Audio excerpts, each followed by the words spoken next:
Hi to my subscribers. This is Val with Eternal Transformations Tarot checking in. This is my son who I've talked about, my 16-year-old Caleb. Hello. Hello. Hi. He was telling me about some cool stuff, which I wanted to share with you. The camera's on that side, FYI, so I keep making eye contact over here. Okay. So, Allegory of the Cave, correct? Yes, Allegory of the Cave. If you guys haven't heard of this, you need to listen.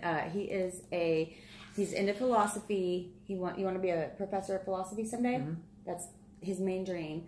He does debate. He just loves that stuff. But I found this really cool, and I only got the very beginning, and I said, just stop. I want to get it on my channel. So, Allegory of the Cave. Tell me first, what is it, and how did it come to be? Well, first off, it is a more of a philosophy from Plato that helps express the differences between people that are enlightened and people that aren't. It's a story. It's not just a core philosophy. It's about this person. Right? So what do you mean people that are enlightened and people that aren't? Yeah, like the story explains that. Okay. All right. So it's about a person in chains, imprisoned all of his life since he was born. Okay. Only be able to face one wall. And the only reality that he can see Speak up a little. The only reality he can see is the shadows that come across a bridge behind him. That's his reality? That's his reality of like camels coming by and they see like all these shadows and they love it. They think that's their reality. That's all they know. So his only reality are the shadows passing by. That's literally nothing else exists to them. To them. But to them, that's their own reality. That's it for them.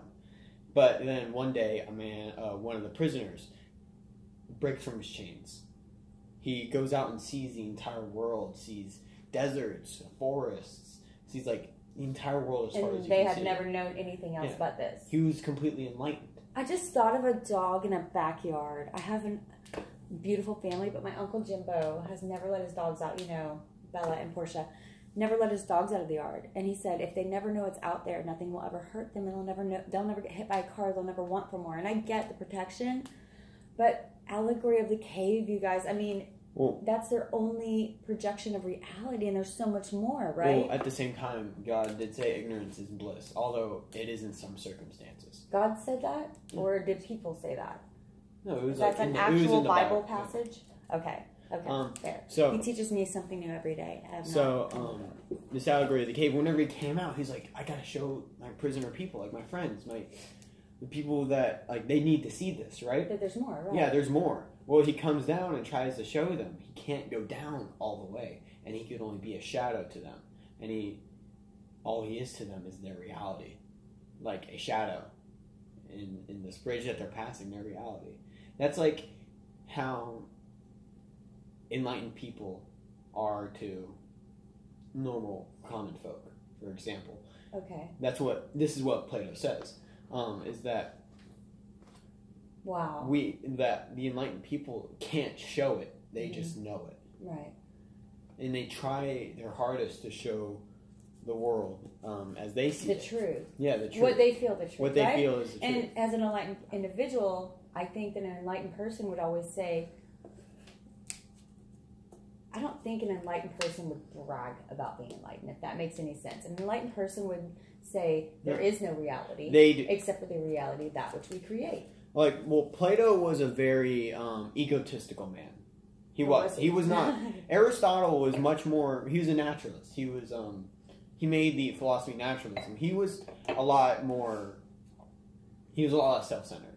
Right. Plato was like philosopher kings. Only philosophers can be kings, which I do agree with in his time, because philosophers are the best thinkers. They're the best decision makers, right?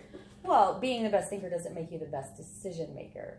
Yeah. And I would love to hear comments on this. Okay, I don't believe that being the best thinker makes you the best decision maker. Okay, I've known a lot of smart men and women. I feel I'm intelligent. Do you think I'm intelligent? Mm-hmm. Would you say I'm a good decision maker? No. But I wouldn't also consider you an intense philosopher that can label themselves as a philosopher. Well, because come on, I'm a tarot card reader. At least I think deeply every single day. Philosophers, what they do... I don't think I'm a philosopher, but I agree. They are, in a way, decision makers. They tell themselves what morals are. They create reality based on their idea and perception of that reality. It goes right back to cave allegory. By the way, his father has a degree in philosophy. I'm just saying. So his father is a philosopher. In which Plato is enlightened. I just want to state that. In which Plato is enlightened based on his own theory. That's why I think he's also based self-centered. on his own theory. That's why I think he's self-centered. No one can claim enlightenment. Again, comments, you guys. As soon as I have enough subscribers, we're going to start going live. What do you think? Okay, can you claim your own enlightenment? I say nah. I say nah. And I said Plato was a genius. He was a genius. Yeah, I said he was self-centered. I do believe he was a very smart individual, and he did have a lot of answers that most people didn't. Mm-hmm. Right? Like, that's what his passion was, to discover. Mm-hmm. I mean, he was the predecessor of Socrates. Absolutely. But I wouldn't say he was enlightened, but he did. He may be. We don't know either. I'm just saying no one can claim enlightenment. Do you know what I mean? Mm-hmm. Because I don't think an enlightened one brags about enlightenment, but he didn't. He didn't exactly brag about enlightenment. He just claimed his own enlightenment. He just claimed it. Yes. So just a knowing. Maybe Plato was God. Who knows? I'm joking. Okay. Hope you guys enjoyed that little spurt. I wanted to get that out there because I kind of want some people's comments on that. What do you think about Allegory of the Cave? Right? As we pull that back around, as we reference that to people who have only seen one reality their whole lives. And we can take that to the ghetto of Detroit. We can take that into Nantucket and some of the richer individuals, when we consider rich, whenever we consider people with monetary funds available to them all the time, when we think of the Kardashians and the Trumps, right? When we think of their reality, and do they not both have Allegory of the Cave, right? They only know that reality. The children of Trump, the Kardashians, they only know that one reality, even though it's a reality we would all enjoy. It's a fancy cave. It's a fancy cave. But some people are born in a cave that's truly a cave. Some people are born with dirt feet, or dirt under their feet, as their ground inside their home.